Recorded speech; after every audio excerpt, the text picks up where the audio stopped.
Y sobre todo gracias a todos vosotros y a todas vosotras, porque habéis hecho un hueco en la agenda. Las cosas no suceden si no hacemos un hueco en la agenda. Y para haber dicho sí a estar hoy aquí, habéis dicho no a otras cosas. De todo corazón, gracias. Hoy tenemos un desafío. Tenemos que parar el tiempo. Tenemos que parar el tiempo. Solo 15 minutos. Y sin embargo, es importante que experimentemos algo especial que nos ayude en el día a día, que nos ayude a transmitirlo. ¿Cómo se puede parar el tiempo? El tiempo se puede parar con la presencia. Si estamos plenamente presentes aquí, con todo nuestro ser, con toda nuestra alma, el tiempo se para. ¿No os habéis dado cuenta cuando estáis enganchados en una conversación bonita, oyendo una música que os encanta, leyendo un libro especial? ¿No os habéis dado cuenta cómo el tiempo se para? Ya no hay pasado, ya no hay futuro, solo hay un presente continuo. Para el ser humano, este estado de presencia es difícil. Es normal en el niño. ¿Quiénes de vosotros tenéis niños pequeños? Para nosotros nunca crecen, por supuesto. El niño tiene una escucha interesada. Tú le hablas a un niño pequeño y está plenamente absorto en lo que le dices. El adulto va desaprendiendo esta forma de prestar atención y su escucha se convierte en una escucha no interesada, sino educada. Es decir, te deja la cara y se lleva el resto. Se queda pensando en el pasado. Si es que tenía que haberme tomado esos huevos revueltos, es que tenía una pinta. O empieza a pensar en el futuro. Bueno, ¿qué haré cuando salga de aquí? Las llamadas. La presencia es tan importante, estar plenamente. Sabemos perfectamente que el cerebro se abre. Lo segundo que os quiero contar es la experiencia de Elizabeth Kubler-Ross. Tal vez alguno de vosotros, alguna de vosotras os suene. Fue la máxima autoridad que existió en el mundo en tanatología. La tanatología es la ciencia de la muerte. Psiquiatra formada con Carl Gustav Jung, trabajó en Chicago muchos años. Ella descubrió lo siguiente. Cuando acompañaba a los enfermos en su viaje final, al menos en este espacio, le llamaba la atención una cosa. De forma habitual, estos enfermos que estaban ya muriéndose decían dos cosas. Claro, esto es importante prestarle atención, porque una persona que está dejando este mundo tiene algo importante que comunicar. Lo primero es que cuántos sentían no haberse reconciliado con un ser querido. Bajo la perspectiva de la partida, se daban cuenta de cómo cosas pequeñas, insignificantes, tonterías, les habían separado de seres queridos. Lo segundo era, me habría atrevido más en la vida. Me habría atrevido más. No era lamentarse por cosas que se habían atrevido, sino lamentarse por no haberse atrevido. Y entonces la cuestión es, ¿por qué no nos atrevemos más? ¿Qué hace que nos cueste salir de la llamada zona de confort, traspasar el umbral y empezar el camino del héroe o de la heroína? ¿Qué lo impide? Pues lo impide algo muy sencillo. Yo tengo un amigo al que quiero muchísimo, Fernando. Fernando un día entra en su casa y ve a su hija pequeña, intentando rellenar una circunferencia, ¿vale? La tiene que rellenar de un color. Y observa a su hija y la ve súper tensa. Ahí dice, ¿qué haces, hija? Dice, papá, estoy rellenando esta circunferencia. Notó su cara de crispación, su tensión, su falta de disfrute. Y le dijo, ¿qué pasa? Te noto. Papá, es que no me puedo salir del redondel. No me puedo salir. ¿Y por qué no? Porque no me puedo salir. Porque me ha dicho que no me puedo salir. Hija, intenta salir, papá, que no puedo. Pero el hombre, Fernando, era un hombre comprometido, es un gran explorador. Y dijo, hija, inténtalo un poquito. Y la niña se salió un poquito con sensación de horror. Dice, un poquito más. Y lo intentó un poquito más. Y de repente la niña empezó a salirse y a dibujar fuera de ese redondel. Dijo, papá, si es una estrella, papá es una flor, papá es un sol. La niña entera se relajó, empezó a sonreír. ¿Qué estamos haciendo? ¿Por qué en una ocasión el director del Instituto del Cerebro en Milán dijo, genio se nace y a imbécil se llega. ¿Qué hacemos? ¿Qué hacemos? Porque una persona levantó la mano y dijo, profesor, ¿qué hay entre medias? Dijo, el sistema educativo. Veréis, ya en el siglo XVII, un empirista escocés llamado David Hume dijo que nacemos con una tabula rasa. La mente es una tabula rasa. Es cierto que nacemos con la capacidad de aprender, pero no hay ningún conocimiento intrínseco. Es decir, somos un cubo vacío. Y dejadme que os haga una pregunta. Si tú ves un cubo vacío, ¿qué es lo que te apetece? Llenarlo. De ahí a conocimientos. Y más erudición. A ver, yo recuerdo con sufrimiento y dolor haber estudiado a los reyes visigodos. Solo me acuerdo de uno, el rey Wamba, porque le mató un oso. Y aquello a mí me impresionó.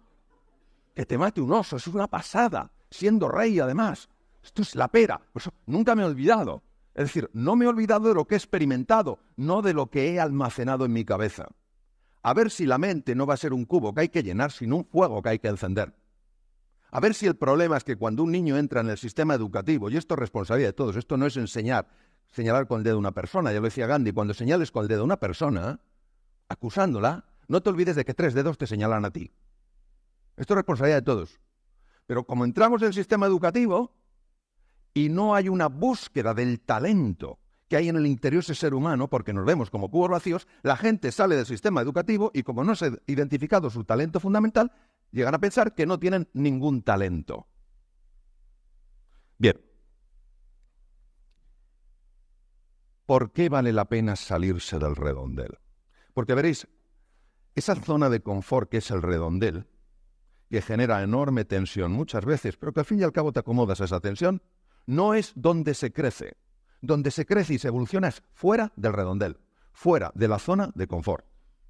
Y además esto tiene una plasmación tremenda en el funcionamiento del sistema nervioso central, una de mis grandes pasiones. Veréis,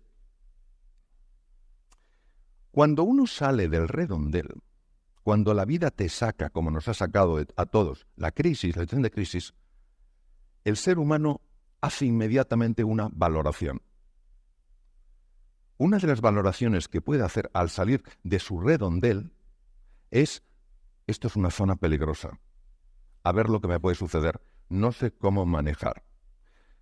Esto es importante que lo conozcáis, porque se sabe perfectamente, sobre todo con estudios hormonales y de neuroimagen, de imagen cerebral, que cuando una persona percibe una zona como amenazadora, se produce un riesgo en el funcionamiento, un cambio en el riesgo del funcionamiento cerebral.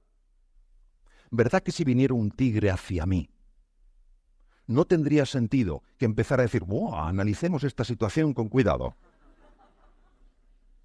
¿Qué proceso de negociación puedo emprender?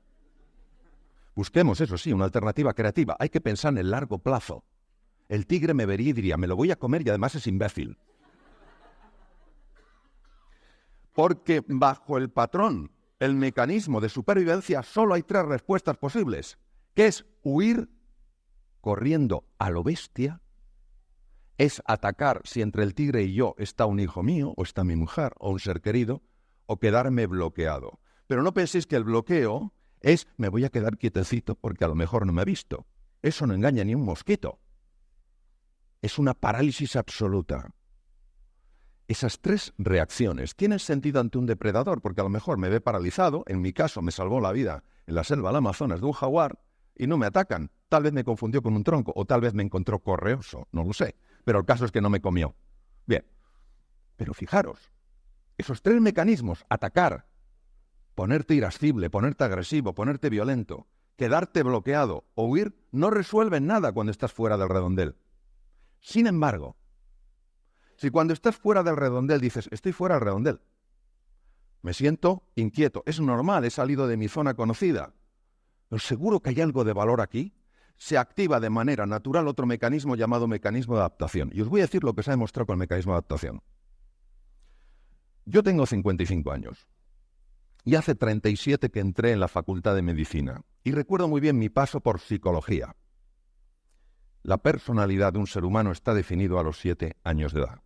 Como hablaban, el talento tienes eso. Y a mí es que no me gustaba mucho mi personalidad. Dice, es que yo tengo 19. Lo siento, es tarde. Toma ya. Esto es como si te dicen, eres feito, es lo que hay. Eres tontito, es lo que hay. Lo segundo que me decían es que las neuronas no se reproducen. Es cierto que no se reproducen. Lo que no se sabía es que sí se regeneran. Proceso llamado neurogénesis a partir de células madre, situadas en las cavidades cerebrales llamadas ventrículos, emigran a los hipocampos, centros de la memoria y el aprendizaje, y se convierten en nuevas neuronas. Estamos hablando de adultos. Y esto ha sido demostrado hasta en personas de 80 años de edad. Yo os veo a todos muy jóvenes. Pero en una ocasión, una persona que tenía más de 80 años levantó la mano y dijo, Mario, yo tengo 82. ¿En mi caso también sucede? Digo, claro. Pero a partir de 80 años de edad pararon la investigación porque, claro, ya es más difícil encontrar personas a partir de 80 años de edad que estén físicamente lo suficientemente bien como para aguantar una serie de horas en los centros de investigación. Es decir, tenemos neurogénesis y en adulto, y se puede formar entre 500 y 1000 diarias. Si esto no es reinventarse, ¿qué es reinventarse? Sabemos que cambian hasta los propios genes. Sabemos que se produce la neuroplasticidad, nuevas conexiones, pero solo si piensas que fuera del redondel hay una zona de oportunidad. Si no, si piensas que estás en peligro, empieza a segregarse cortisol y glutamato que matan esas mismas neuronas. Las matan. Esas neuronas nos permiten, primero, aprender deprisa. Segundo, recordar lo que aprendemos. Tercero, controlan los centros del miedo. Y 4, segregan una sustancia, una hormona llamada dopamina que hace que te sientas confiado. No solo eso, sino que se ha podido fotografiar con resonancia funcional magnética con experimentos muy hábiles, muy elegantes, como cuando una persona sabe que está en un entorno donde hay una oportunidad, hay un cambio en el riego cerebral y empieza a aumentar el riego de la zona anterior del cerebro, llamada zona prefrontal, con lo cual estás más atento, eres más creativo, la zona prefrontal es básica en los procesos de creatividad. Es decir, queridos amigos, tenemos capacidades sobradas para adaptarnos a cualquier cosa en la vida, para encontrar un camino, para encontrar una alternativa. Pero para eso tenemos que elegir no sencillamente sobrevivir, sino vivir. ¿Cómo puedes vivir? Generando una ilusión, generando una pasión, algo que el pasado no lo puede predecir. Porque cuando tenemos un desafío decimos, pasado, ¿fui capaz de resolver? ¿Y si qué pasa si el pasado dice, no? Pues entonces ya no me atrevo. El futuro es una invención desde la elección. Es una posibilidad que yo creo en mi mente y la vivo como si existiera ya. Y por eso se hace realidad, porque me lo creo. Y creer es crear. Se ha mencionado esta mañana a René Descartes, siglo XVII, uno de los grandes racionalistas franceses. Matemático y filósofo, el cogito ergo sum, pienso luego existo. Hemos hecho una escultura a la que adoramos como si fuera lo único valioso, la cabeza, la erudición, lo que sabes, lo que conoces. ¿Por qué no nos hemos olvidado de lo que dijo Blaise Pascal, también francés, también matemático y filósofo? El corazón tiene razones que la razón desconoce. Si de verdad creáis una visión, si de verdad esa visión os inspira y os mueve, la mente se abrirá. Porque lo que el corazón quiere sentir, la mente se lo demuestra. Hablo de crear una visión compartida que sea ilusionante para todos, porque todos vean que avanzando juntos van a llegar más lejos. Es un liderazgo basado en el servicio, no basado en el estatus, no basado en el ego. No cabe duda que una persona que tiene un puesto alto en una organización, su capacidad de influir es mayor, pero no por ello aquellas personas que ocupan jerárquicamente un puesto más bajo tienen por qué considerar que el liderazgo no va con ellos o con ellas, porque es un verbo. Hoy voy a liderar, hoy voy a inspirar, hoy voy a movilizar con mi ejemplo, hoy voy a ver cómo ayudo a otros seres humanos a creer en su potencial. Entonces, al final eso es lo que crea una cultura de liderazgo. Hay 4 cosas, y en esas 4 cosas se define la capacidad de un líder, de una líder, para influir. La primera es competencia. Tiene que ser competente en un campo. Yo soy médico. Es absurdo que me pretenda liderar hacia una nueva forma de entender la medicina a alguien que yo no vea que tiene una cierta competencia en el campo médico. Porque yo diría, ¿cómo me quiere llevar a este campo si no sabe nada? Entonces, lo primero que tiene que tener es competencia. Yo reconozco que esa persona es competente, es decir, no simplemente tiene una opinión, ¿no? Yo tengo una opinión, no. Tiene una opinión sustentada en un conocimiento y una experiencia de ese campo. No tiene que ser la misma experiencia que yo, pero yo reconozco que hay competencia. Lo primero es competencia. Lo segundo es tener una visión. Un líder, una líder tienen una visión. Una visión que es inspiradora, que es ilusionante. Es decir, vamos allí, incluso en situaciones tremendas que ha experimentado la humanidad. Lo mejor está aún por llegar. Hay una salida a este túnel. Si no hay una visión, no puede haber liderazgo. Porque ¿cómo vas a aunar mentes y corazones en un propósito común si no hay ningún sitio al que llegar? Si no hay foco.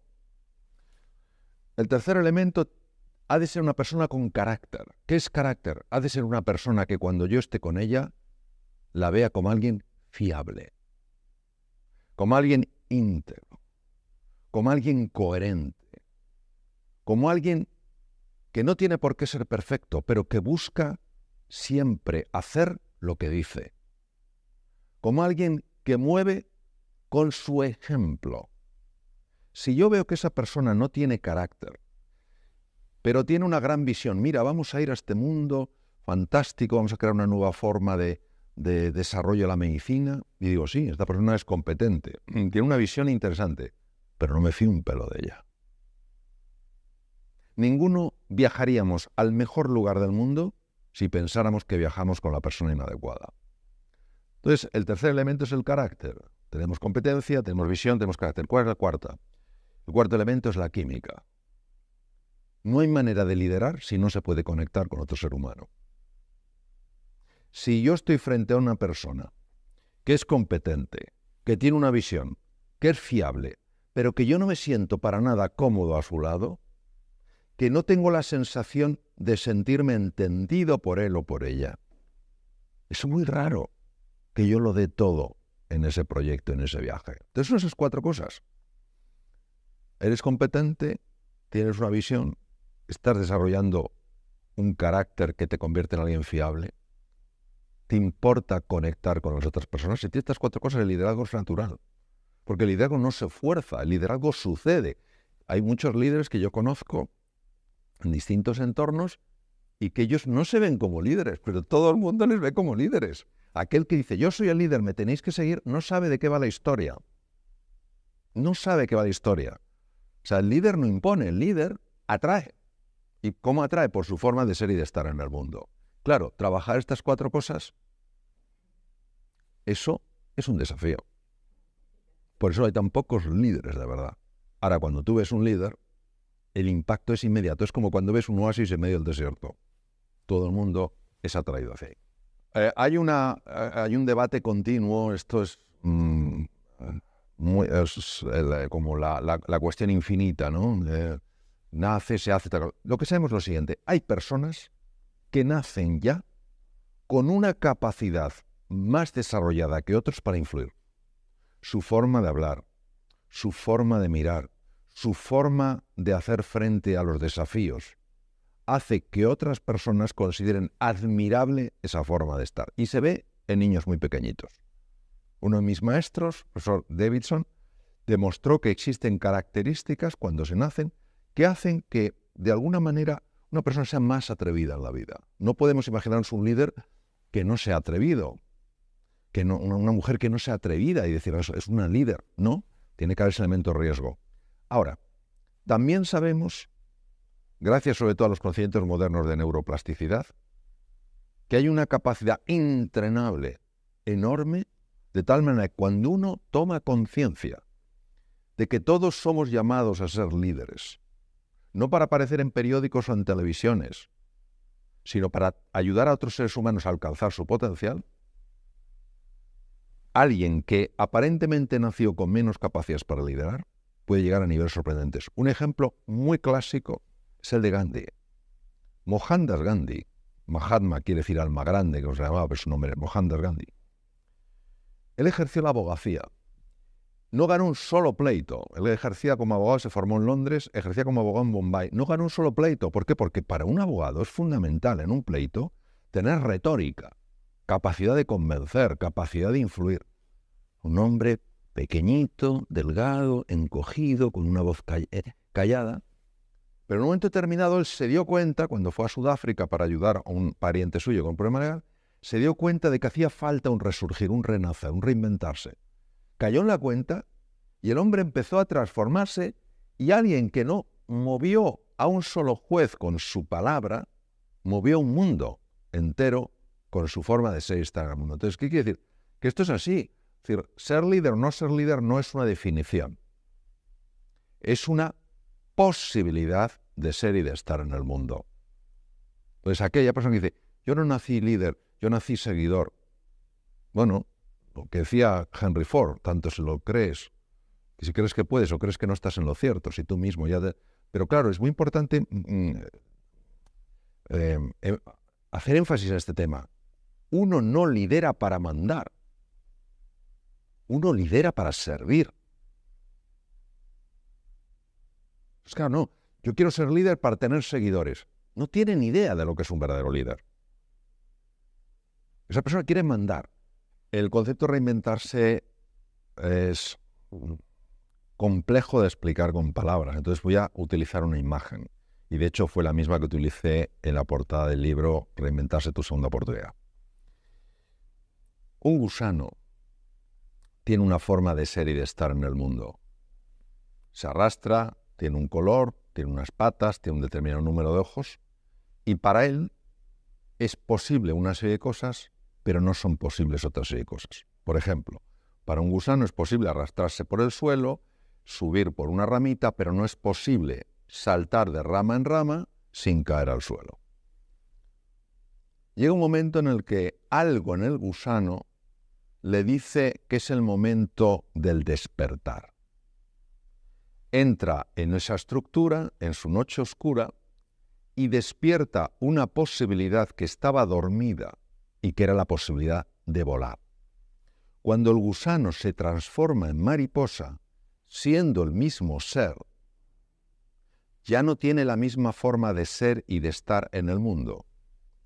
Lo que para el gusano era imposible saltar de rama en rama, para la mariposa ahora es fácil. De hecho, la mariposa tiene algo que físicamente es distinto. El gusano tiene alas, es más, tiene un número de ojos diferente, número de patas diferentes. Cuando yo hablo de reinventarse en relación al ser humano, hablo de aflorar la verdadera realidad del ser. No quién te crees que eres, no cómo te has definido toda la vida, no cómo te ha definido la sociedad, sino en base a quién eres en realidad. La reinvención es un proceso, desde mi punto de vista y desde mi experiencia, apasionante, sencillo, pero nada simple, porque implica abrirse a que dentro de ti hay talentos, recursos y posibilidades que ni siquiera se te han pasado por la cabeza. Y estamos más cómodos en el juicio, en la etiqueta que nos hemos puesto, aunque esa etiqueta sea profundamente dolorosa. Esa es la paradoja de los seres humanos. Muchas veces, en lugar de vivir plenamente, vivimos vidas de callada desesperación, pero pensamos que no hay nada más. Reinventarse fue un libro que yo lo escribí para inspirar a otras personas, sobre todo en momentos de dificultad laboral, social, personal, de salud, para abrirse a que dentro de ellos había algo de excepcional grandeza. Hoy, en medicina, se sabe que cuando eso empieza a aflorar, el cuerpo empieza a mejorar y llega a curarse de enfermedades muy graves. Y esto no es algo esotérico. Muchas de estas cosas yo lo he aprendido en centros médicos en Estados Unidos. Es decir, no es algo esotérico, tal cual. No, es una realidad. Pero preferimos seguirnos definiendo como siempre nos hemos definido. Preferimos no atrevernos a salir de nuestra zona de confort. Preferimos el mal conocido que el posible bien por conocer. Entonces lo que pasa, que lo dicen, no, yo es que soy una persona mediocre. Tú no naciste para ser mediocre. Tú naciste para la grandeza. La grandeza no es el éxito, el ganar una fortuna, el que la gente te señale, este es muy importante. La grandeza es vivir de acuerdo a quién eres. Y no hay un solo ser humano que en su interior no tenga grandeza. La mayor parte de los seres humanos, intuyo, sospecho, que se mueren con la música dentro. Nunca la han oído sonar. Yo trabajo mucho con personas en el mundo del emprendizaje. Y hay dos conceptos, uno que es el entrepreneurship y el intrapreneurship. Entonces, a veces se piensa que el ser un emprendedor es montar tu propia empresa. Yo creo que puedes ser un emprendedor en tu empresa, aunque no la hayas creado tú. Trabajes de lo que trabajes, aunque tengas el trabajo más sencillo. ¿Y cómo eres un intraemprendedor?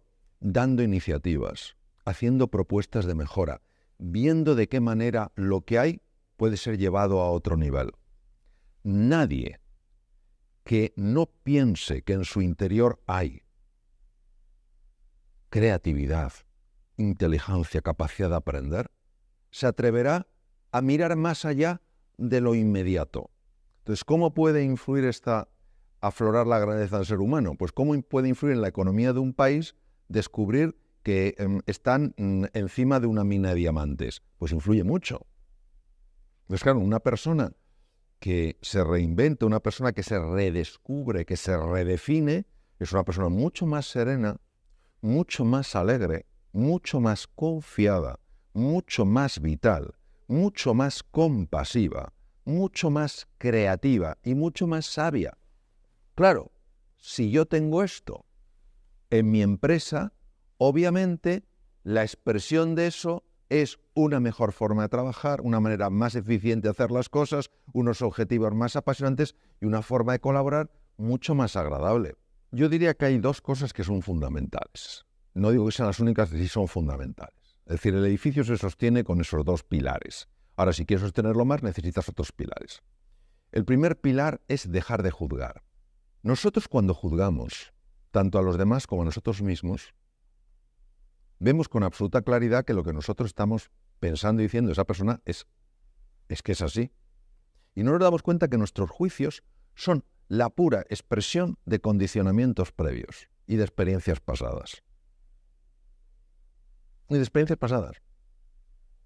Yo recuerdo una vez, en un evento que estuve con médicos norteamericanos que querían montar una cosa en España, estaba yo operando y recuerdo que una enfermera que estaba circulando, una enfermera circulante, hizo un comentario muy poco amable sobre los norteamericanos. Y yo le dije, ¿cuántas veces has estado en los Estados Unidos? Me dijo, ninguna ni me hace falta. Pero hablaba como si los conociera perfectamente. Pero esto no es ella, somos todos.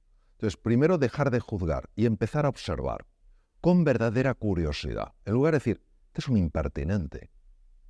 Cambiar el chip. Yo sé que es muy difícil porque nuestra reacción es inmediata por condicionamientos previos. Es decir, ¿qué le habrá llevado a decirme esto? Entonces, cuando tú cambias el chip y tomas una mirada curiosa en lugar de una mirada enjuiciadora, ves lo que normalmente no verías. Nuestro problema es la capacidad o la velocidad de la reacción ante cosas que interpretamos como provocaciones o ofensas. Estamos hablando en el sentido común de la palabra, ¿no?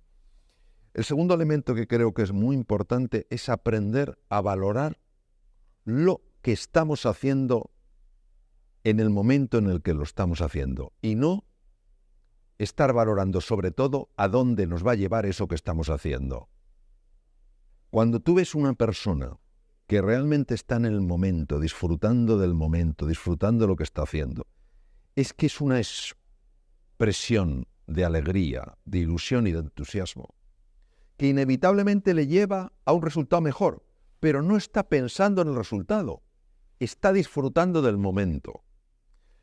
Por cómo está construida lo que se llama la mente dualista humana, estamos siempre en el pasado o en el futuro. Entonces, si hubiera hecho ayer lo que tenía que hacer hoy no tendría el problema. O podré en el futuro resolver lo que tengo. Y dejamos de estar aquí. Entonces, en el momento en que la atención la fragmentamos, la dispersamos, perdemos toda la capacidad de descubrir cómo mejorar eso en lo que estamos. Nosotros hablamos mucho de la importancia del talento, pero creo que nos equivocamos cuando nos preguntamos dónde está el talento. Y tendemos a pensar que el talento está en la cabeza de una persona. Esa persona es muy talentosa, genera grandes ideas. Desde mi punto de vista, el verdadero talento de una persona está en su corazón. ¿A qué me refiero? No me refiero a nada azucarado. Me refiero a que si tú a un niño en una escuela, a un niño que aparentemente no tiene talento, consigues entusiasmarle en algo, consigues transmitirle, yo creo en ti, tú tienes posibilidades para florecer en la vida. Lo que digo es que cuando el corazón se enciende, la cabeza sigue el ritmo. Pondré un ejemplo para no extenderme. El mejor neurocirujano infantil del mundo, hace poco se ha retirado, hace unos pocos años se ha retirado, el profesor Ben Carson, hombre de color, abandonado por su padre al poco de nacer, vivió en Detroit, yo he vivido en Detroit, una ciudad con un enorme componente de violencia, una persona con todas las cartas necesarias para acabar en una prisión. Chico violento, apodado el tonto de la clase de Dummy Boy. ¿Cómo es posible que este chico sin recursos se convirtiera en el mejor neurocirujano del mundo, neurocirujano infantil del mundo, jefe de departamento en la Johns Hopkins en Baltimore, Maryland, y la persona que diseñó operaciones neuroquirúrgicas que nadie en el mundo se les había ocurrido cómo hacerlas y que dieron solución a problemas hasta entonces inabordables? Porque su madre y su profesor de ciencias creyeron en él. Porque buscaron qué le apasionaría ser, y le apasionaría ser algo imposible para un chico de sus características: médico. La universidad americana es complicadísimo. Y mantuvieron la fe en él hasta que esa fe que los demás ponían se quedó en su corazón y su corazón empezó a despertar a su cerebro, y el tonto de la clase acabó el número 1 de su escuela, uno de los 2 mejores estudiantes de todo el estado, fue becado por la Universidad de Yale, los mejores del mundo, y acabó haciendo la residencia en neurocirugía en la Johns Hopkins y siendo el jefe de neurocirugía infantil con apenas 30 años y convirtiéndose en el mejor neurocirujano infantil del mundo. Es decir, el talento está en ayudar a los demás a creer en sus posibilidades y ayudarles a encontrar su camino. Mientras sigamos pensando que el talento es una cosa solo de la cabeza, este es el listo de la clase. No, la cabeza y el corazón van unidos, lo que el corazón quiere sentir, la mente se lo muestra. Pero nuestra cultura esto le presta poca atención. Y cuando vemos un niño que se sale, cuando era un niño tremendamente limitado, decimos, ha tenido suerte, no indagamos, no profundizamos. ¿Qué ha ocurrido en esta relación? ¿Qué ha hecho que sea diferente? Entonces, por eso pienso que en la empresa, claro que son importantes los recursos cognitivos, pero si quieres llevarlos a otro nivel, hay que conseguir que las personas estén apasionadas en los proyectos, que se sientan seguros en sus trabajos, que se sientan valorados, que no se sientan ninguneados, que nadie favorezca que se sientan unos inútiles, porque entonces no importa lo inteligentes que sean o en expresión o en potencialidad, que no florecerán. Yo creo que el futuro de las relaciones laborales es el mismo que el futuro de la humanidad. No tienen futuro si no conseguimos transformar el ver a la persona como un medio por ver a la persona como un fin. toda persona en una empresa que se sienta vista como persona, va a trabajar con una ilusión, con un compromiso, con una determinación, que no trabajará si se siente visto como un objeto. Si se siente visto como un medio para conseguir cosas. Entonces, la empresa y la sociedad tendrá futuro si se humaniza. La empresa y la sociedad no tendrá futuro si sigue deshumanizándose. Entonces, no veo una diferencia entre la empresa y la sociedad. No, la empresa va a tener el mismo destino que la sociedad, porque la empresa está en la sociedad, la empresa construye sociedad y la sociedad construye empresa. Están tremendamente unidos. Que valoramos más a las personas, que creemos más en ellas, que pensamos que todo ser humano, no importa si está haciendo la labor más humilde o la labor más sofisticada, lo puede hacer de una manera excelente. Vamos, iremos como motos. Que seguimos tratándonos a patadas. No tenemos futuro. No importa lo que avancemos tecnológicamente, no tendremos futuro. El ser humano ha avanzado inmensamente desde el punto de vista tecnológico y científico en los últimos años. Ha avanzado muy poco en su psicología. Sigue habiendo violencia, sigue habiendo egoísmo, sigue habiendo dosis inmensas de soberbia. El consumo de ansiolíticos y antidepresivos es escandaloso. Hablamos de millones de envases. Todo avance tecnológico es bienvenido, pero tiene que ir acompañado de un avance psicológico, porque si no lo hay, no habrá ética. Y un avance tecnológico sin ética es peligroso, porque entonces no se utilizará para el bien de la humanidad, se utilizará para otras cosas ya más sospechosas.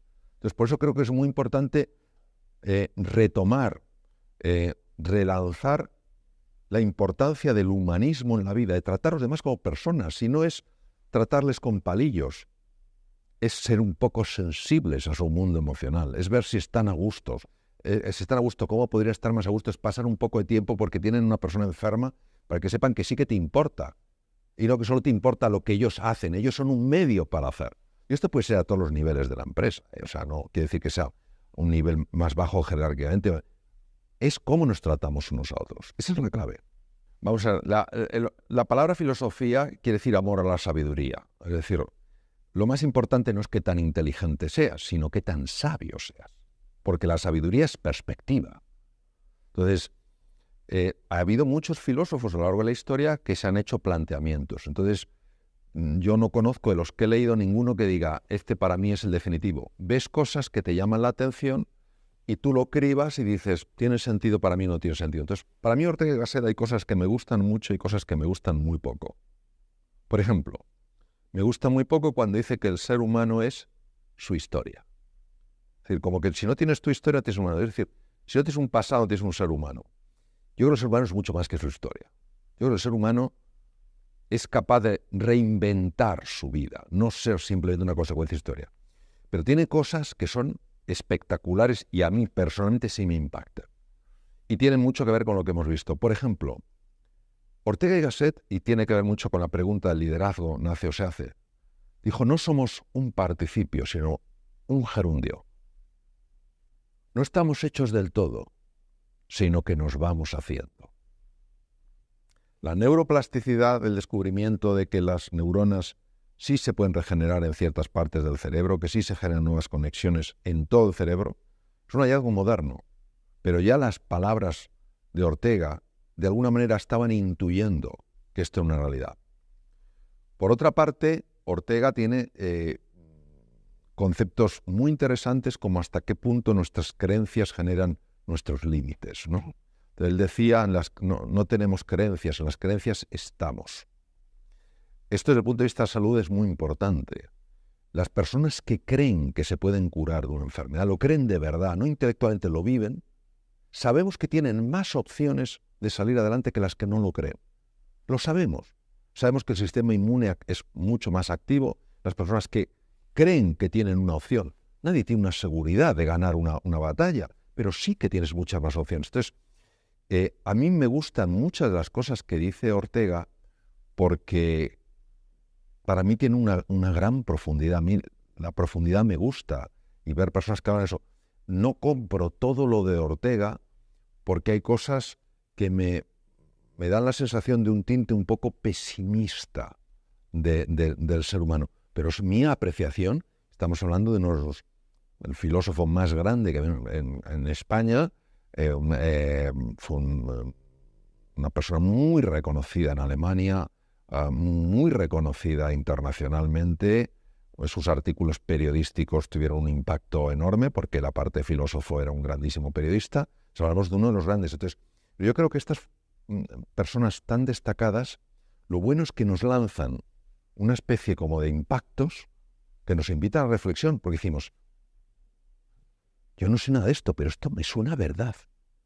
Esto me mueve dentro. Entonces, sí, yo creo que fue una persona muy destacada y a mí muchas de sus cosas efectivamente me gustan mucho. Yo les diría lo que les digo a mis 3 hijos. Vamos a ver. O lo que de alguna manera quiero transmitirles.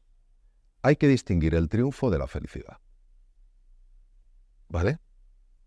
El triunfo lo marca fundamentalmente aquello que colma los sentidos. Es decir, si yo puedo viajar en un buen coche, viajar cómodo en un avión, llegar a los sitios y que me reciban con afecto, etcétera, etcétera, esto obviamente es agradable a los sentidos. Si lo que como está frío, está duro, si viajo en un avión donde tengo las rodillas en la boca, llego a un sitio y me ignoran como si fuera un perchero, esto obviamente para los sentidos no es agradable. Nuestra sociedad marca lo que es el éxito, lo que es el triunfo. Y el éxito, el triunfo que marca es fundamentalmente ser una persona importante. Una persona que tiene éxito es porque es alguien importante. ¿Cómo sabes que es importante? Porque es reconocido, porque es una persona que realmente no tiene angustia económica, porque una persona... Entonces aquí es donde llama la atención lo siguiente. Hay personas que desde el punto de vista social no tienen éxito, pero se les ve muy contentos, se les ve alegres. No hablo de personas que estén en el sueño del opio. Hablo de personas que transmiten una alegría, transmiten una ilusión, y dices, bueno, esto que resulta hasta, entre comillas, ofensivo. Diciendo, oye, pero vamos a ver, tú eres un fracasado. Y hay personas muy reconocidas y que por dentro están hechas polvo. Entonces, confundimos dos conceptos, el éxito y la felicidad.